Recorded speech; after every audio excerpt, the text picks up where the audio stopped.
Madison Carter thought her biggest problem was hiding her lunch money from the bullies at Riverside High. She had no idea that her embarrassing Plumber dad was about to shut down half the city to protect her. Before we jump back in, tell us where you're tuning in from. And if this story touches you, make sure you're subscribed because tomorrow I've saved something extra special for you. The alarm buzzed at 5:30 a.m. and Frank Carter was already reaching for his work boots. Another day, another dozen clogged drains and broken pipes waiting for him across Riverside. He moved quietly through the modest two-bedroom apartment, careful not to wake his 17-year-old daughter Madison, who had another hour before school started. Frank paused at Madison's door, listening to her peaceful breathing. The photo on her nightstand caught his eye. Madison accepting the Academic Excellence Award last semester, beaming with pride. Right next to it sat another photo, this one older and worn around the edges. Frank in his 20s standing next to a woman with Madison's same bright green eyes and determined smile. Sarah had been gone for 3 years now, cancer taking her just as Madison entered high school. Every day since, Frank had promised himself he'd be enough for both of them. He grabbed his thermos of coffee and headed out to his beat-up Ford van. Carter and Son Plumbing was painted on the side in faded blue letters, though there had never been a son. Frank had always dreamed Madison might join the business someday, but she made it crystal clear she had bigger plans. Harvard pre-med, specifically. And Frank couldn't be prouder, even if it meant eating ramen for dinner most nights to save for her college fund. 2 hours later, Madison's alarm shrieked her awake. She groaned, rolling over to silence it, then immediately grabbed her phone to check for any messages from her study group. Nothing new. Good. That meant no surprise test today. She shuffled to the kitchen, where Frank had left her favorite cereal and a note. Knock 'em dead today, kiddo. Got a big job at the new office complex downtown. Might be late. Love you. Dad. Madison crumpled the note and tossed it in the trash. She loved her dad, but sometimes she wished he understood how hard it was being the plumber's daughter at a school full of kids whose parents were doctors, lawyers, and tech executives. Just last week, her chemistry teacher, Mr. Donovan, had asked what her father did for work. When she'd mumbled plumbing, the snickers from Derek Morrison and his crew had been impossible to miss. She grabbed her backpack and checked its contents one more time. Biology textbook, chemistry notes, calc homework, and the permission slip for the academic decathlon team's trip to the state competition. She'd been trying to work up the courage to ask her dad to sign it for weeks. The problem wasn't permission, it was the cost. The trip required a $200 deposit, and Madison had seen how Frank counted and recounted the bills when he thought she wasn't looking. The walk to Riverside High took exactly 14 minutes, and Madison had perfected the art of staying invisible during that journey. Head down, earbuds in. Avoid eye contact with anyone who might recognize her as that plumber's kid. But today, invisibility failed her. Well, look who it is. Derek Morrison stepped directly into her path, flanked by his usual crew. Tyler Jensen, whose dad owned 3 car dealerships, and Brad Hoffman, whose mother was the mayor. How's Daddy's pipe business, Carter? Madison tried to sidestep them, but Tyler moved to block her. Come on, don't be rude. We're just making conversation. I'm going to be late for the first period, Madison said, keeping her voice steady. Oh, that's right, Derek smirked. You're in all those honor classes, aren't you? Think you're better than everyone else? I don't think that. Really? Because word is you're trying to get into Harvard. Derek's voice dripped with mock concern. That's pretty ambitious for someone whose dad crawls around under sinks all day. Heat flooded Madison's cheeks. My dad works hard. I'm sure he does, Tyler chimed in. Bet he comes home every night smelling like other people's. That's enough. Madison's voice was sharper now. She pushed past them, but Derek grabbed her backpack strap. Hey, we're not done talking. Let go of me. Derek released the strap but didn't step back. You know what your problem is, Carter? You act like you belong here, but you don't. This school, these opportunities, they're for people like us. People whose families actually matter in this town.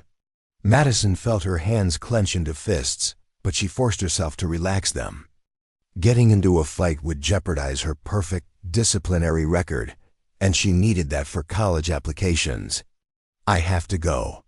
This time, they let her pass, but she could hear their laughter following her down the hallway. The first period was a P-biology with Mrs. Patterson, Madison's favorite class. She slipped into her usual seat in the front row and tried to focus on cellular respiration, but Derek's words kept echoing in her head. People whose families actually matter. Miss Carter, Mrs. Patterson's voice cut through her thoughts. Can you tell us about the role of mitochondria in cellular energy production? Madison straightened up. Mitochondria are the powerhouses of the cell. They convert glucose and oxygen into ATP through a process called cellular respiration, specifically in the electron transport chain located in the inner mitochondrial membrane. Excellent. And this process is essential because ATP is the primary energy currency that cells use for virtually all biological processes. Without efficient mitochondrial function, cells can't maintain homeostasis or perform their specialized functions, Mrs. Patterson beamed. Perfect. That kind of understanding is exactly what'll serve you well in medical school. A few students turned to look at Madison with respect, and for a moment, she felt like she belonged. Knowledge was the one place where her dad's profession didn't matter. In academics, she was judged purely on merit. The feeling lasted until the third period. Madison was at her locker, switching out books for her next class, when she heard familiar voices approaching. Derek, Tyler, and Brad were deep in conversation about some party happening that weekend at Derek's house. His parents were going out of town, and apparently half the senior class was invited. Obviously, it's exclusive, Derek was saying. We can't have just anyone showing up. Madison tried to tune them out, but they stopped right next to her locker. Speaking of people who shouldn't show up, Tyler said loudly, "Did you guys hear about Carter's dad yesterday?" Madison's blood went cold. She kept her head in her locker, pretending to search for something. "What about him?" Brad asked. "My mom saw him at the grocery store. He was using food stamps." The lie hit Madison like a physical blow. Her dad had never used food stamps in his life. He was too proud, even when money was tight. But Tyler continued, his voice carrying to nearby students. "Preparing and narrating this story took us a lot of time, so if you are enjoying it, subscribe to our channel. It means a lot to us. Now back to the story. I get it. Plumbing probably doesn't pay much. But maybe if Carter stopped acting like she's Harvard material, she could get a job and help out her poor dad." Several students had stopped to listen now. Madison felt their eyes on her back as she slowly closed her locker door. "That's not true," she said quietly, turning to face them. "What's not true?" Derek asked with fake innocence. "That your dad's broke, or that you think you're too good to get a job like the rest of us. I do have a job. I tutor kids after school." "Tutoring?" Brad laughed. "That's not a real job. I'm talking about actual work.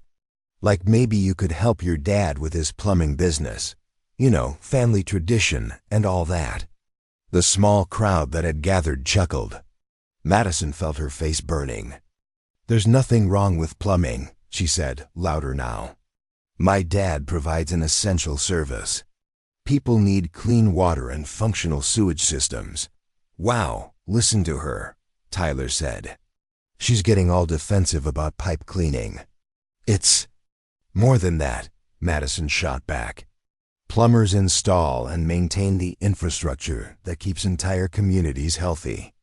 Without proper plumbing, you'd have cholera outbreaks, contaminated water supplies." "Nobody cares about your science lesson, Carter," Derek interrupted. "The point is, some families run this town, and some families fix the toilets. Know your place." Madison stared at him for a long moment, then gathered her books and walked away. Behind her, she heard Derek call out, "Say hi to Daddy for us. Hope he's having a great day in the sewers." The rest of the day passed in a blur of whispered conversations and pointed looks. Madison threw herself into her afternoon classes, answering every question, participating in every discussion, proving over and over that she belonged. But Derek's words followed her, "Know your place." Meanwhile, across town, Frank Carter was elbow-deep in a particularly stubborn drain clog at Riverside General Hospital. It was his third call there this week, which wasn't unusual. Hospitals generated a lot of wastewater, and their plumbing systems were complex. But Frank knew these pipes better than anyone. He'd been working at the hospital for over an hour when Dr. Elizabeth Warren, the chief of surgery, stopped by. "Frank, thank goodness you're here. We've got a backup in OR3, and we have a surgery scheduled in 2 hours. I'll have it sorted in 30 minutes, Doc," Frank assured her, already reaching for a different tool. "You always do. I don't know what we'd do without you." Dr. Warren paused, then added, "How's Madison doing? Still planning on pre-med?" Frank's face lit up. "Top of her class. Takes after her mother, that one. Too smart for her own good. Well, when she's ready to start thinking about medical school, have her give me a call. I know people on the admissions committees at several excellent programs." Frank nearly dropped his wrench. "Dr. Warren, that would be incredible. Madison would be over the moon. She's a special kid, Frank, and she's lucky to have a father who works as hard as you do to support her dreams." After Dr. Warren left, Frank worked with renewed energy. Every pipe he fixed, every drain he cleared, was another step toward Madison's future.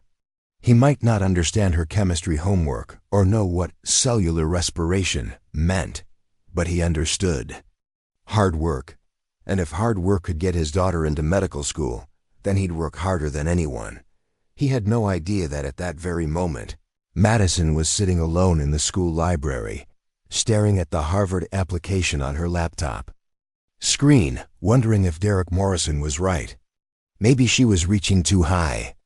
Maybe she should know her place. But Frank Carter's daughter had inherited more than just her mother's intelligence and green eyes.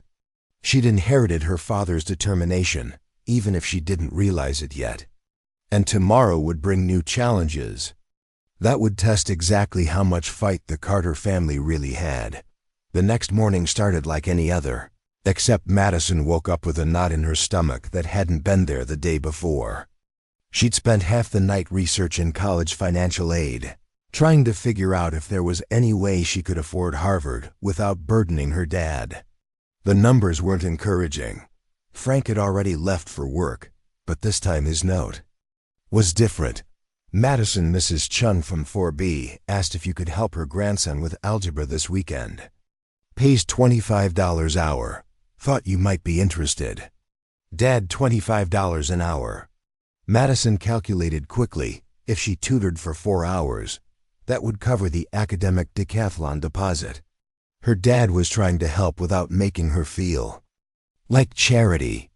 The knot in her stomach loosened slightly. At school, Madison decided to take a different route to her locker, hoping to avoid Derek's crew. But as she rounded the corner near the science wing, she nearly collided with someone coming the other way. "Whoa, sorry." It was Jake Sullivan, the quarterback who somehow managed to maintain a 4.0 GPA while leading the football team to state championships. Madison had always admired him from afar, not because he was popular, but because he proved you could excel at everything. "No problem," Madison mumbled, preparing to hurry past. "Hey, wait, you're Madison Carter, right? You're in my AP chemistry class." Madison stopped, surprised. "Yeah, that's me. I was wondering if you could help me with the thermodynamics unit we're starting next week. I've got football practice every day after school, but I could pay you for tutoring sessions on weekends." Before Madison could respond, Derek's voice cut through the hallway. "Jake, what are you doing talking to the pipe princess?" Jake's expression hardened as Derek approached. With his usual entourage. Having a conversation, Derek. You know what those are, right? Just looking out for you, man. Carter here might give you some kind of working-class disease. Tyler and Brad snickered on cue. That's enough, Jake said firmly. Madison's one of the smartest people in our class. Smart enough to know she doesn't belong here, Derek shot back. Right, Carter? Still dreaming about Harvard, or have you come back to reality yet? Madison felt the familiar heat rising in her cheeks, but this time she was angry instead of embarrassed. For your information, Derek, I just got asked to tutor someone who actually appreciates intelligence over inherited wealth. Ooh, burn, Brad said mockingly. Careful, Derek. The plumber's daughter has claws. That's when Derek's expression shifted from amused to genuinely nasty. You know what? I'm getting tired of your attitude, Carter. Maybe it's time someone taught you that lesson about knowing your place. Jake stepped closer to Derek. Back off. Relax. Sullivan, I'm not going to hurt your new girlfriend. But maybe she needs to understand what happens when people like her get too big for their britches. The warning bell rang, dispersing the crowd that had started to gather. Jake touched Madison's arm gently. Don't let him get to you. And about that tutoring, I was serious. Think about it. As Jake walked away, Madison caught Derek watching her with an expression that made her skin crawl. Whatever he was planning, it wasn't going to be good. Meanwhile, across town, Frank was dealing with a crisis of his own. The main water line serving the upscale Willowbrook neighborhood had suffered a major break during the night, and the city's emergency response team had called him in, despite it being his day off. Frank, thank God you're here, said Roberto Martinez, the city's water department supervisor. This is a nightmare. The break is right under the intersection of Maple and Elm, and we've got water pressure issues affecting 12 blocks. Frank surveyed the scene. Traffic cones and barriers surrounded a growing lake where the street used to be. When did it start? The resident called it at around 3 a.m. It's been getting worse ever since. Roberto lowered his voice. The mayor's breathing down my neck. Half the city council lives in this neighborhood, including Morrison and Hoffman. Those names rang a bell for Frank. Morrison. Wasn't that the kid who'd been giving Madison trouble? He filed the information away and focused on the task at hand. I need to see the main valve access points and get a map of the secondary lines. Frank said, already pulling on his waterproof gear. This is going to take most of the day.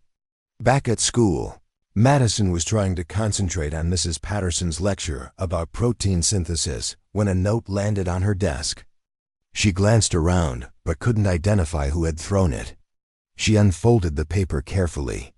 Academic decathlon meeting after school today.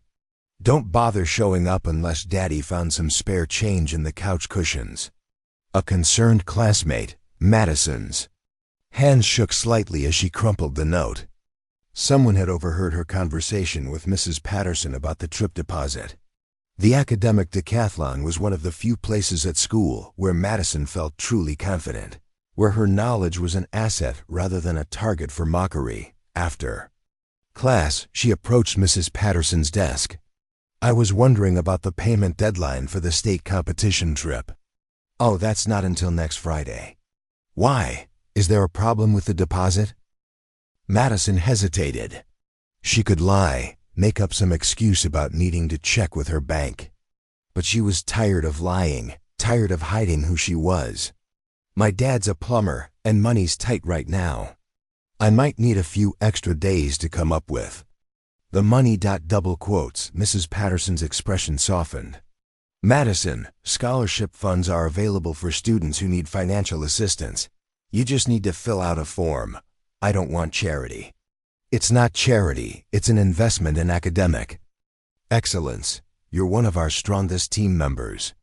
The school wants you there. Mrs. Patterson pulled a form from her desk drawer. Think about it, okay? Madison took the form, but she knew she'd never fill it out. She'd find another way, The final bell rang, and Madison headed to her locker to grab her afternoon books. But as she approached, she noticed something was wrong. There was water seeping out from under her locker door. Her heart sank as she spun the combination lock. When she opened the door, a small tsunami of water poured out, soaking her shoes and the hallway floor. Everything inside was drenched. Her textbooks, her notebooks, her backup clothes for academic decathlon practice. Oh no! Madison frantically tried to save what she could, but it was too late. Months of carefully organized notes were ruined. Her biology textbook was waterlogged beyond repair, and her backup outfit for presentations was soaked through. Small crowd had gathered, some students pointing and laughing, others looking genuinely concerned. Madison spotted Derek leaning against a nearby locker, trying to look innocent but unable to hide his smirk. "That's terrible," he said loudly. "Someone must have had a plumbing problem.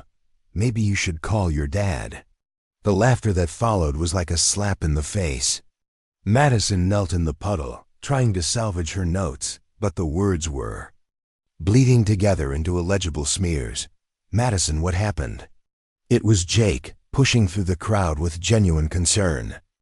"I think someone broke the pipes in my locker," she said quietly, not trusting her voice to stay steady. Mr. Henderson, the vice principal, arrived on the scene. Everyone stepped back. "Miss Carter, are you all right?" Madison nodded, but she wasn't. All right. This wasn't just about wet books or ruined clothes.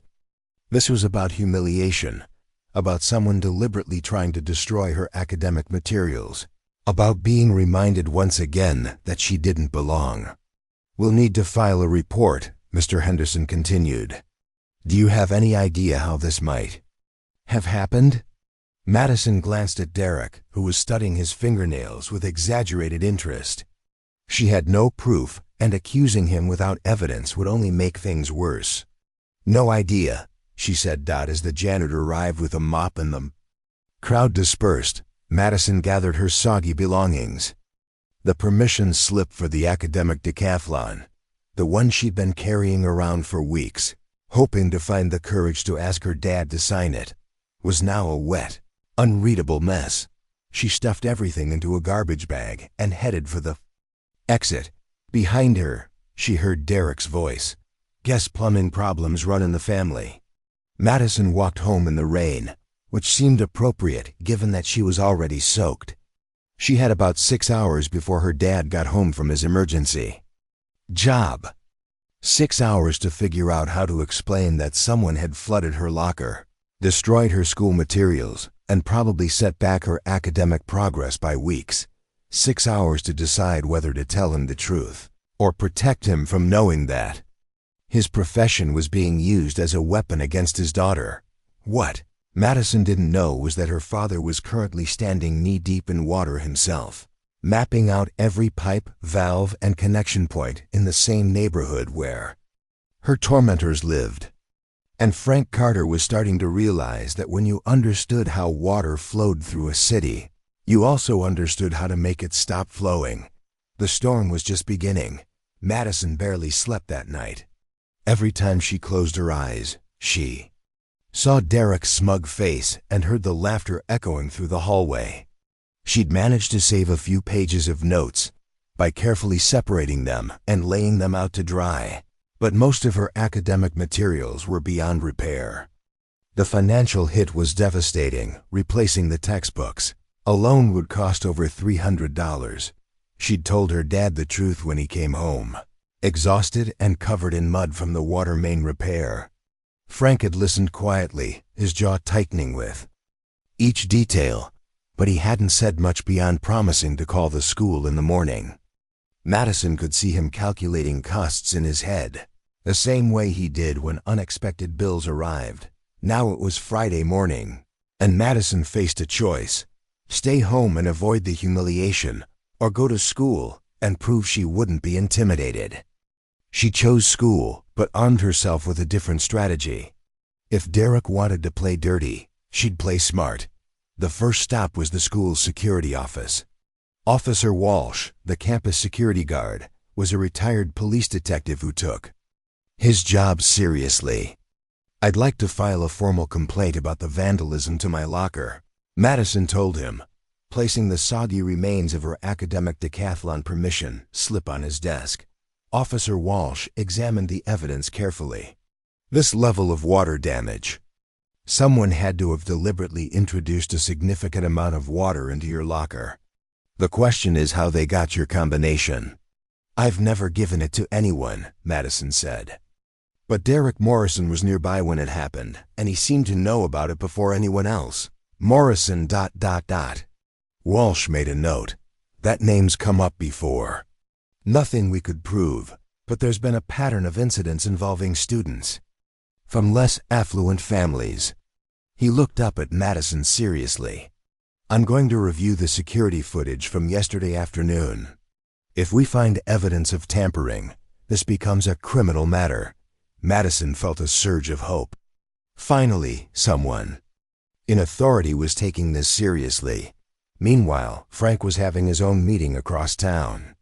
The Willowbrook water main repair had revealed something interesting. The break hadn't been accidental. Someone had deliberately damaged the pipe, probably thinking they could cause a minor inconvenience. Instead, they'd created a major infrastructure crisis that had cost the city thousands of dollars in emergency repairs. "We found tool marks on the pipe," Roberto Martinez explained, showing Frank the evidence. "Someone used a sledgehammer or similar tool to weaken the joint. It was designed to fail, probably days later when no one would connect it to the original damage." Frank studied the pipe section. The damage pattern was amateur but deliberate. "Any idea who might have done this? That's what's weird. The access point is in a residential area. You'd need to know exactly where to dig to find the main line, and you'd need to understand the pressure dynamics to know which joint to target." Frank frowned. Very few people had that level of knowledge about the city's water infrastructure. He'd been working these lines for over 15 years, and he could count on one hand the number of people who understood the system well enough to sabotage it effectively. Back at school, Madison's day was improving. Jake had sought her out between classes to check on her, and word about the locker incident had spread among the academic teams. Several students had offered to share their notes, and Mrs. Patterson had quietly arranged for Madison to borrow replacement textbooks from the library. But Derek wasn't done. Madison discovered his next move during lunch period. She was sitting in the library, trying to reconstruct her biology notes, when her phone buzzed with a notification. Someone had posted a video to the school's social media group. The video showed a man in dirty work clothes kneeling next to a massive puddle of muddy water, elbow deep in what appeared to be sewage. The caption read, "Madison Carter's dad at work. No wonder she thinks she's too good for the rest of us. Someone has to aim high when daddy's job is literally dealing with other people's crap." Madison's hands shook as she watched. It wasn't actually her father in the video. She could tell from the body type and the truck in the background. But most students wouldn't notice those details. They'd just see a plumber doing an unpleasant job and assume it was Frank Carter. The comments were already pouring in. "Ooh, imagine coming home to that smell every day. Makes sense why Carter's so desperate to get into college. Maybe she should consider a different career path. No wonder she's so uptight. Daddy issues." Madison felt sick. This wasn't just about her anymore. Derek was attacking her father, a man who worked harder than anyone she knew, who'd sacrificed everything to give her opportunities he'd never had. She screenshotted the post and its comments, then reported it to the administration. But she knew the damage was already done. By the end of the school day, half the student body would have seen it. As if summoned by her anger, Derek appeared at her table with Tyler and Brad flanking him. "Seen any good videos lately?" Derek asked with fake innocence. "That's not my father." "In that video," Madison said quietly. "Really? Looks just like him. Hard to tell one plumber from another, I guess." Derek leaned closer. "Here's the thing, Carter. You've been running your mouth, filing complaints, trying to cause trouble for Me and my friends, that's not smart. I haven't done anything wrong. No? Then why did Officer Walsh pull me out of class to ask questions about your little locker problem? Derek's smile was cold. See, that's what I mean about not knowing your place. You think you can cause problems for people like me? People whose families actually matter in this town. Tyler stepped closer. My dad's on the school board, Carter. One word from him, and your precious academic decathlon scholarship gets reviewed. Funny how these financial aid programs sometimes find irregularities, isn't it? Madison's blood ran cold. She hadn't even applied for the scholarship Mrs. Patterson had offered, but Tyler didn't know that. The threat was clear: back down, or face consequences that could destroy her academic future. And Brad's mom is the mayor, Derek continued. She's got lots of influence over city contracts. It would be a shame if your dad suddenly found himself out of work, wouldn't it? The pieces clicked into place for Madison. These weren't just random bullies. They were the children of the city's power structure. Derek's father owned Morrison Development, which built half the commercial buildings in town. Tyler's father controlled education funding. Brad's mother controlled city services. They were threatening her father's livelihood. What do you want? Madison asked, hating how small her voice sounded. Simple. You drop whatever complaint you filed. With Walsh, you stop trying to rise above your station. And you publicly acknowledge that maybe Harvard isn't realistic for someone like you. Derek's smile widened. Do that, and we'll leave you and Daddy alone. And if I don't? Well, let's just say that video was just the beginning. We've got plenty more where that came from. Some people might even start questioning whether your dad's work meets city standards. Amazing how quickly a reputation can be destroyed when the right people start asking questions. Madison stared at them, realizing the full scope of what she was up against. This wasn't just about high school bullying anymore.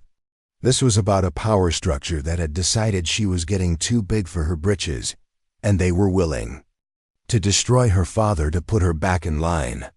I need time to think, she said finally. You've got until Monday, Derek said. Make the right choice, Carter.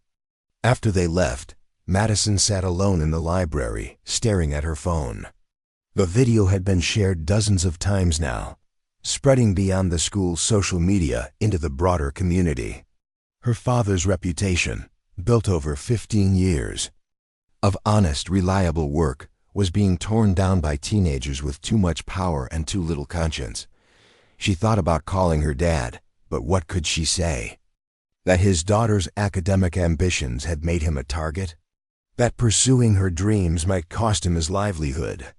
Madison looked around the library at all the books that represented the education she'd worked so hard for, the future she'd dreamed of since she was 12 years old. Then she thought about her father, coming home every day exhausted but proud, never complaining about the sacrifices he made for her dreams. Derek Morrison had made a mistake. He'd assumed that threatening Frank Carter would make Madison back down, but he didn't understand the Carter family. Madison had inherited more than her mother's intelligence and her father's work ethic. She'd inherited their fighting spirit, and Frank Carter was about to learn that someone was threatening his daughter. The weekend was going to be very interesting for the residents of Willowbrook, especially those whose last names were Morrison, Jensen, and Huffman. Because Monday morning, the water was going to stop flowing. Frank Carter had seen the video by Saturday morning. Roberto Martinez had texted him the link with a message. Thought you should know this is making rounds. People are idiots. Sitting in his kitchen with his coffee growing cold, Frank watched his profession being mocked by children who had never worked a day in their lives. But what hurt more than the mockery was imagining how Madison must have felt seeing this. His daughter, who was already embarrassed by his job, now had to watch her classmates laugh at a caricature of her father. He was still staring at his phone when Madison emerged from her bedroom, looking like she hadn't slept. Dad, I can explain, Maddie. Sit down.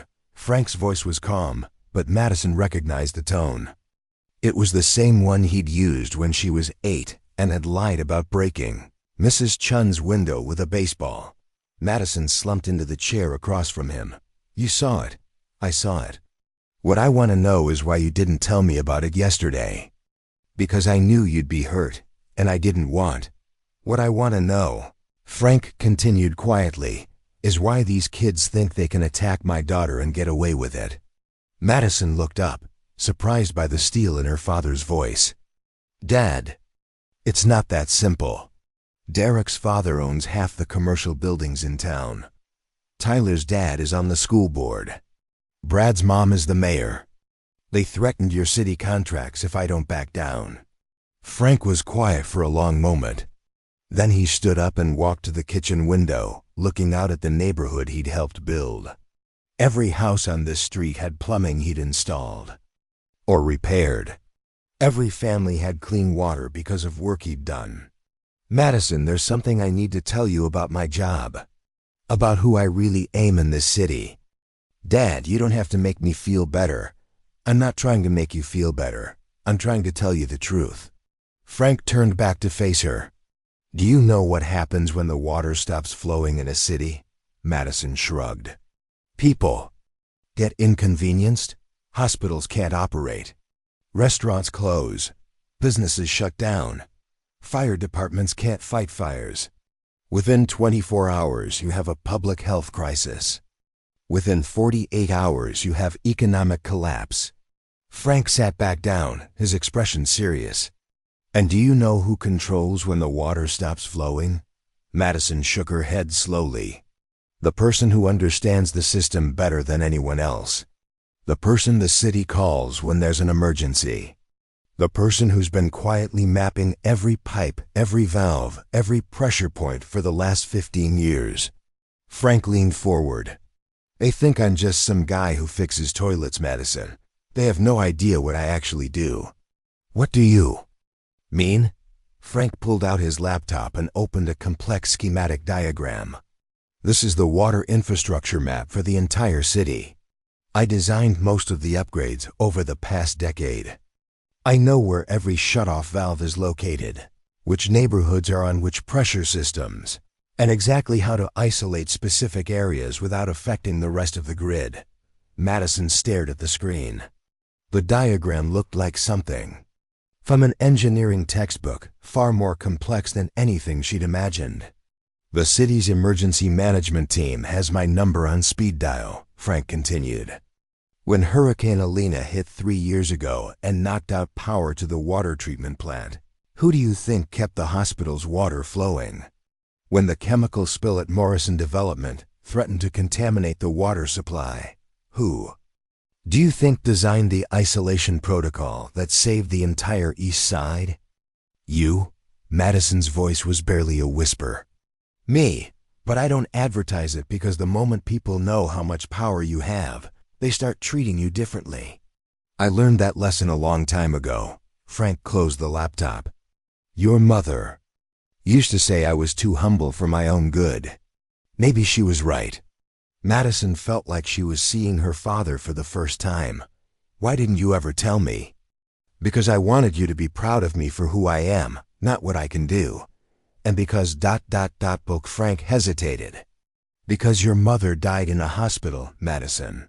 I kept the water flowing that night, made sure every system was running perfectly, but I couldn't save her. All that power, all that knowledge, and it didn't matter when it counted most. Madison reached across the table and took her father's hand. Dad, that's not your fault. Maybe not. But it taught me something about what really matters. It's not about having power. It's about using it to protect the people you love. Frank squeezed her hand. And right now, someone is threatening my daughter. Frank's phone rang. The caller ID showed Roberto Martinez. Frank, we've got a problem. Someone tried to access the main valve station on Elm Street last night. Security cameras caught 3 teenagers, but the footage is too dark to identify them. Clearly, Madison's eyes widened. Elm Street was the main water supply for the Willowbrook neighborhood. Any damage? Frank asked. Nothing functional, but they knew exactly where to look.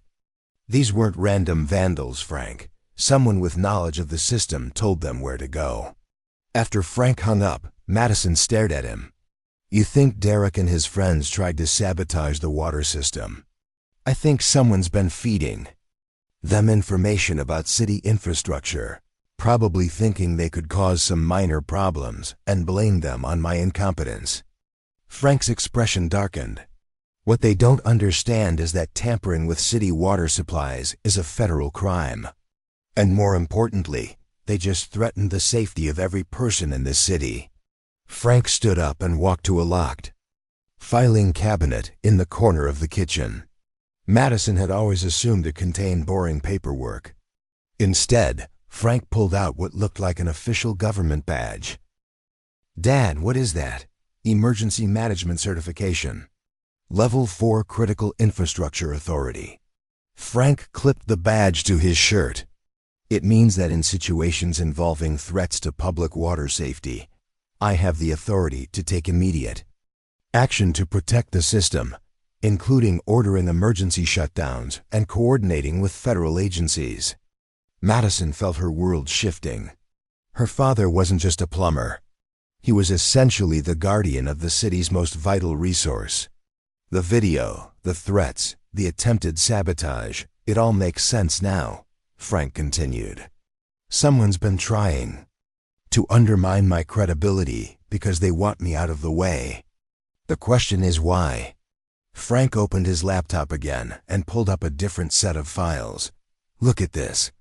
Morrison Development has 3 major projects pending approval, all requiring significant water infrastructure upgrades.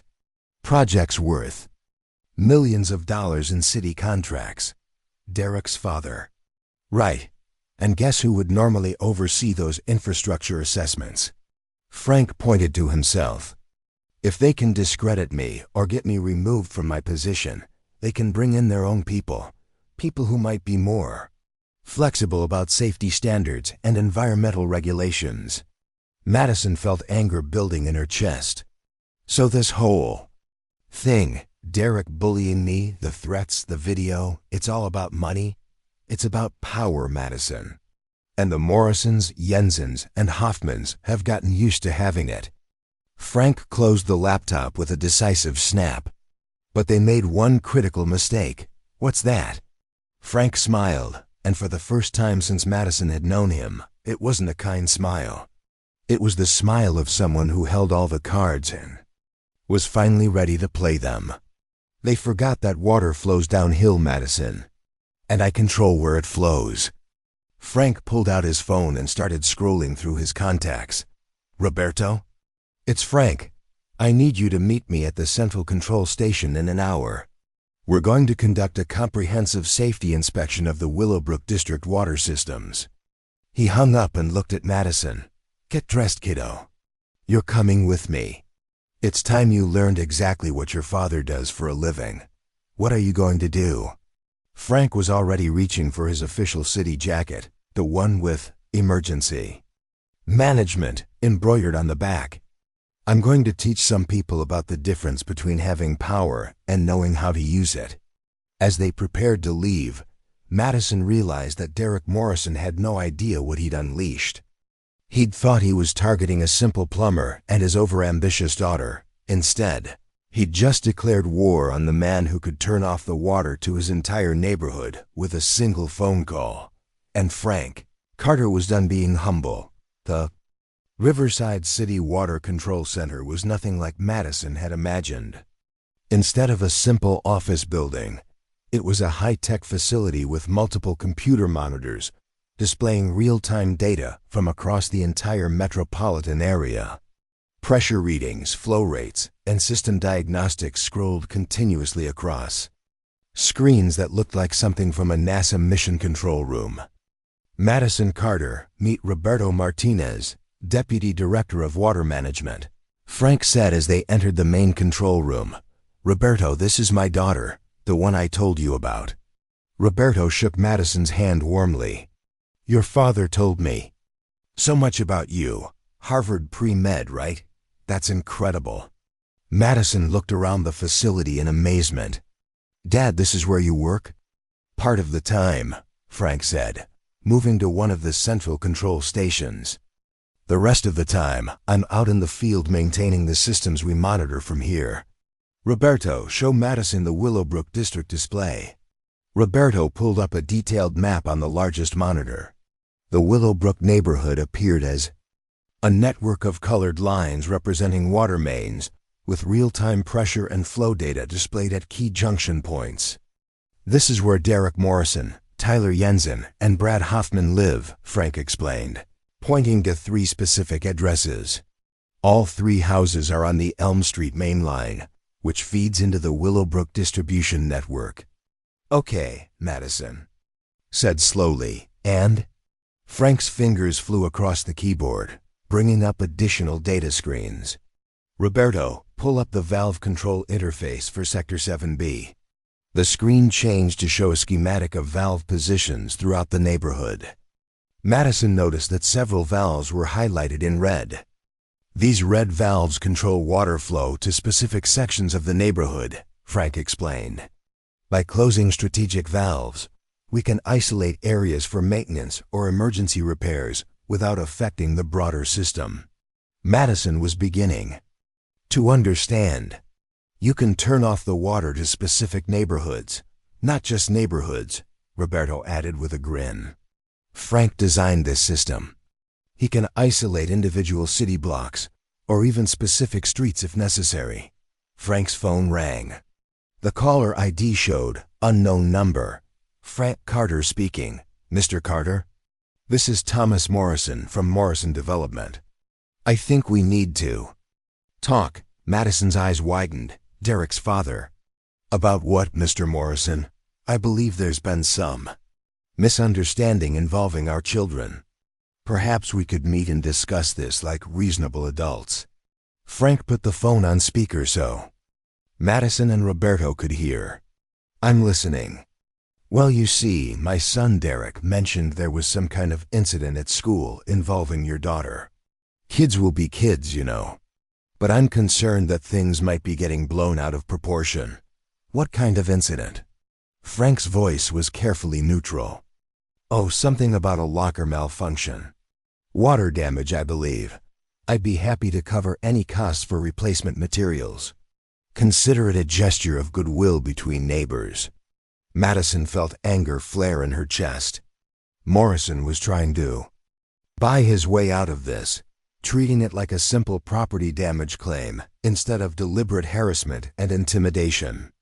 That's very generous, Mr. Morrison, but I'm afraid the situation is a bit more complex than you might realize. How so? Frank glanced at Madison, then continued. Well, for starters, someone attempted to access city water infrastructure last night. Security footage shows 3 teenagers near the main valve station on Elm Street.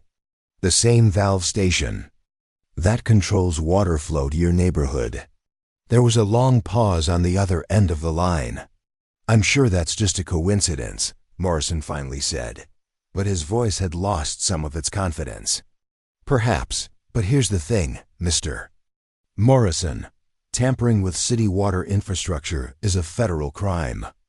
The FBI takes threats to public utilities very seriously, especially when there's evidence of insider knowledge being used to target specific systems.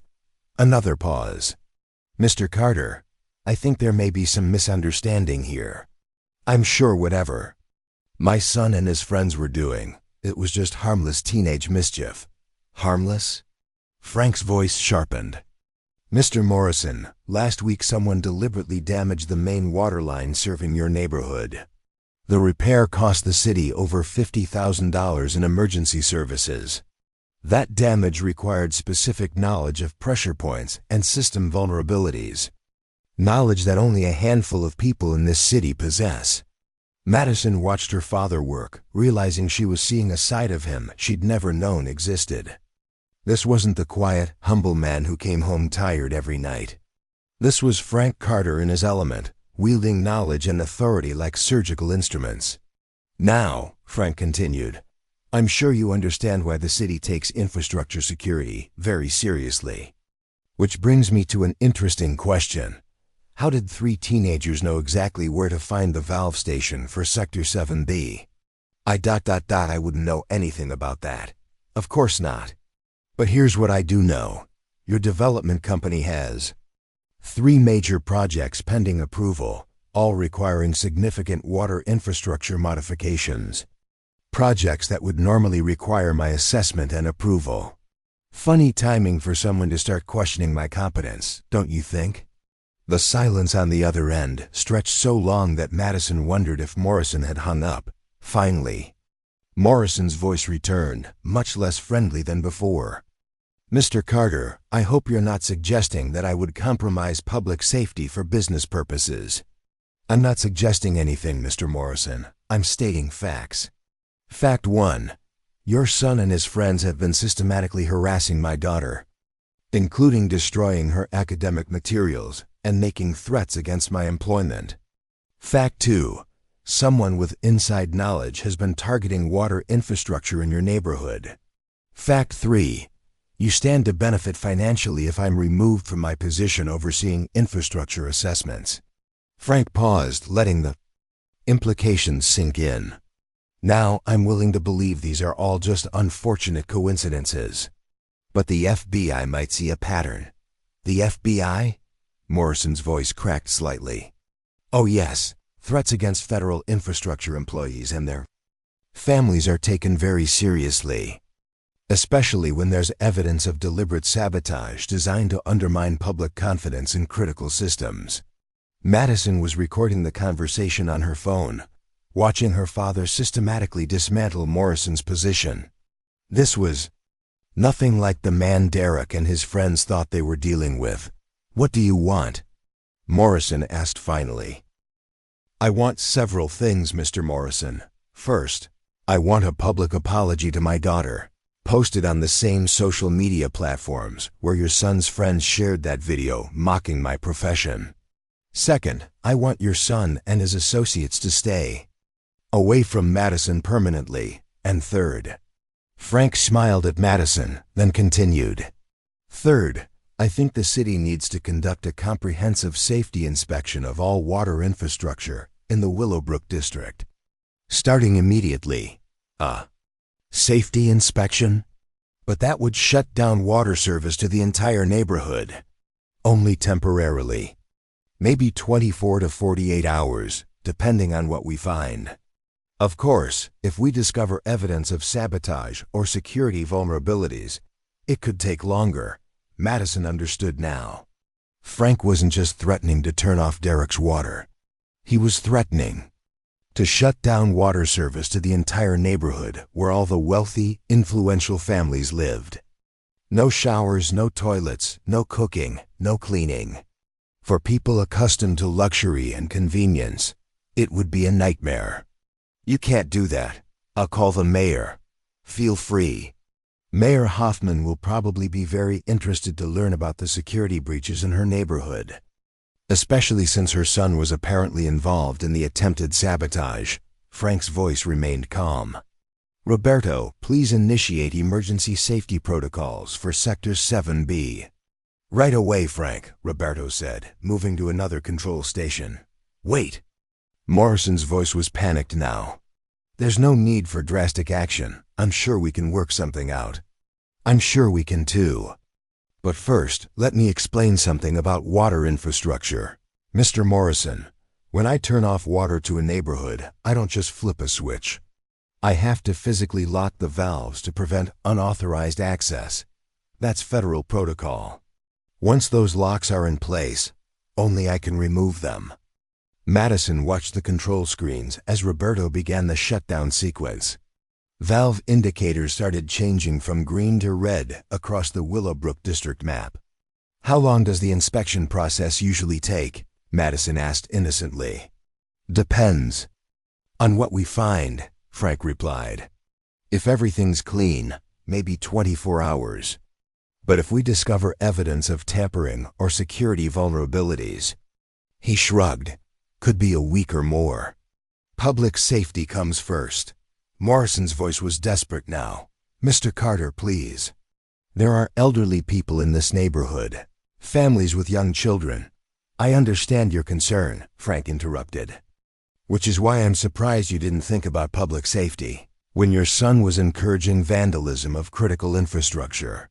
Frank nodded to Roberto, who began executing the final shutdown commands. On the screens, Madison watched pressure. Readings dropped throughout the Willowbrook district as water flow was systematically cut off.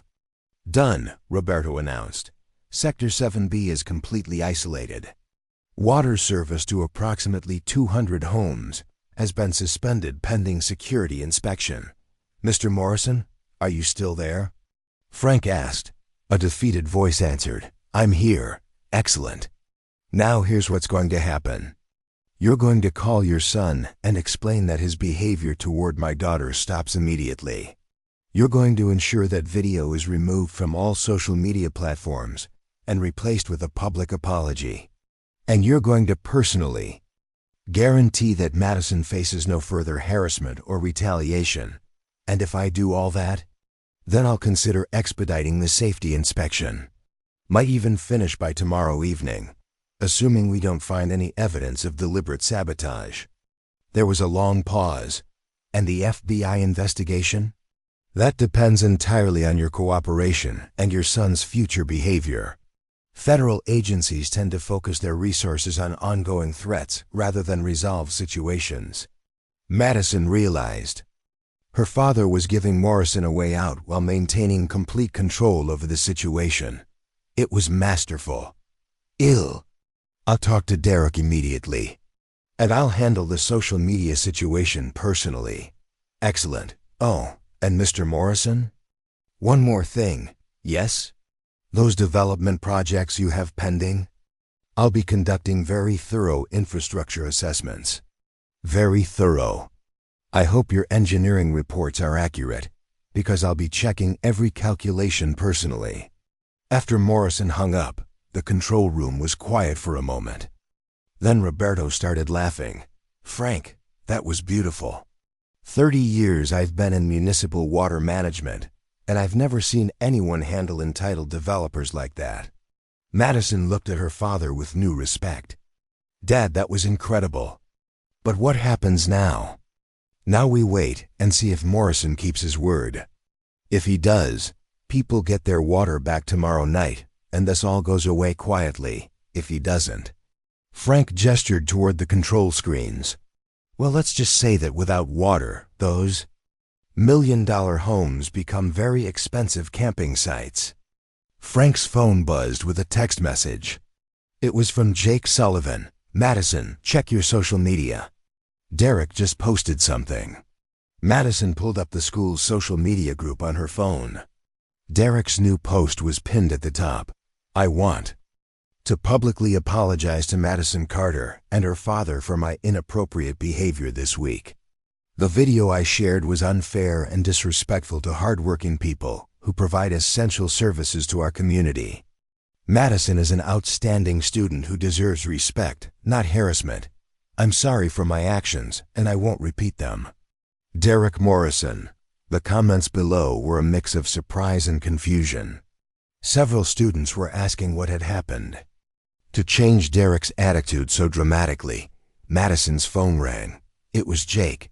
Madison, what the hell happened?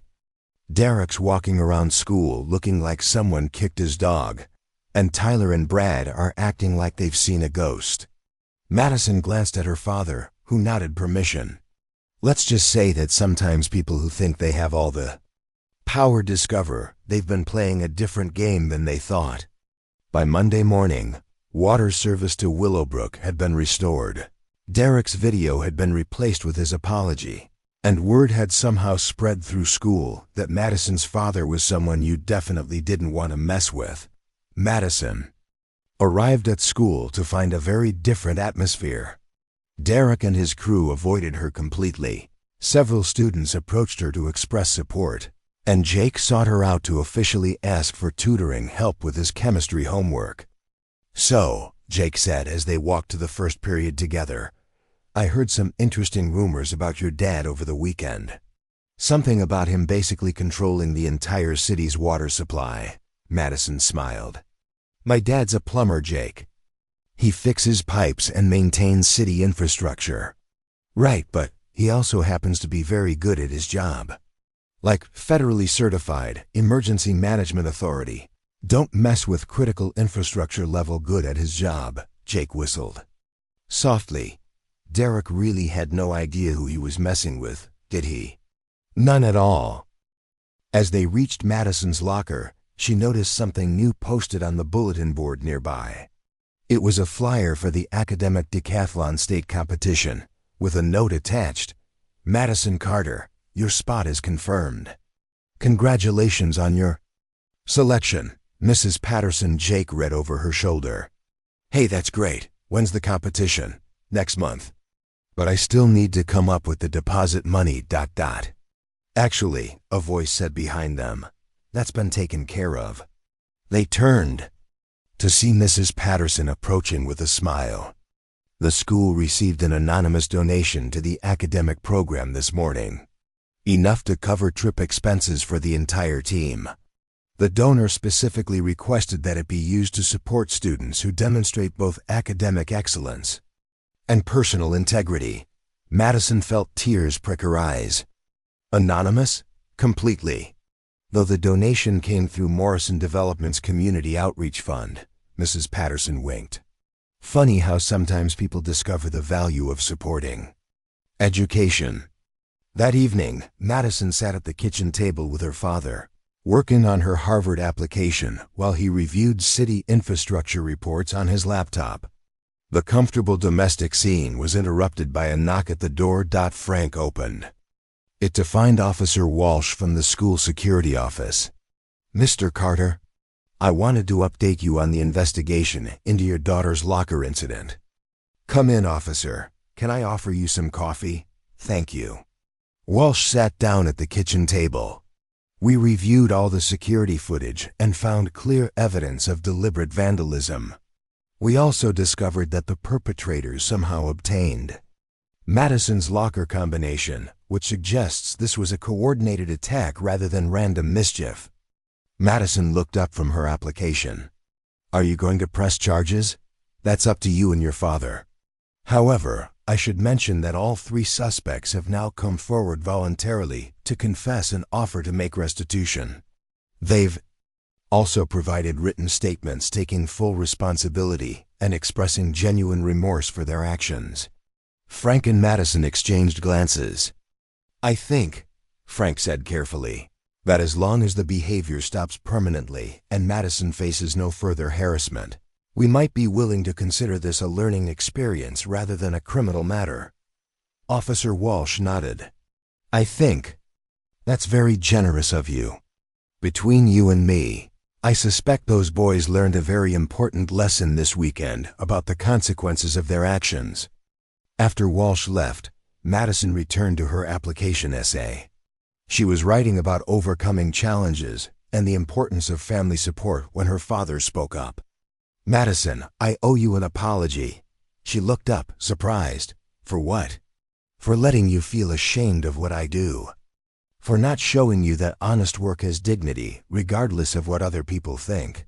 For letting you believe that your worth was tied to how other people perceived our family. Madison saved her document and closed the laptop. Dad, I owe you an apology too. I was so focused on what I thought I wanted to become that I never appreciated who you already were. Frank smiled. Your mother used to say that the measure of a person isn't what they do for a living. It's how they treat other people and whether they stand up for what's right when it matters. She sounds like she was pretty smart. She was. And she would have been incredibly proud of you this week. Not because you're smart or because you're going to Harvard, but because when someone tried to break you down, you fought back with integrity. Madison felt warmth spread through her chest. Dad, yeah? I'm proud to be Frank Carter's daughter. The plumber who keeps the whole city running. Frank reached over and squeezed her hand. And I'm proud to be Madison Carter's father. The young woman who's going to change the world. Outside, the sun was setting over Riverside, casting long shadows across the neighborhood where Frank had spent years. quietly ensuring that every family had clean water and working infrastructure. Tomorrow he'd go back to fixing pipes and maintaining systems, content to let others think he was just a simple plumber. But Madison now knew the truth. Sometimes, the most powerful people are the ones who choose not to advertise their power. And sometimes the greatest victories come not from defeating your enemies, but from teaching them that they never understood who they were fighting in the first place. Derek Morrison learned that lesson the hard way when he tried to flood a locker, and ended up getting his whole neighborhood's water shut off by the girl's dad. Some lessons you never forget. Up next, you've got 2 more standout stories right on your screen. If this one hits the mark, you won't want to pass these up. Just click and check them out. And don't forget to subscribe and turn on the notification bell so you don't miss any upload from us.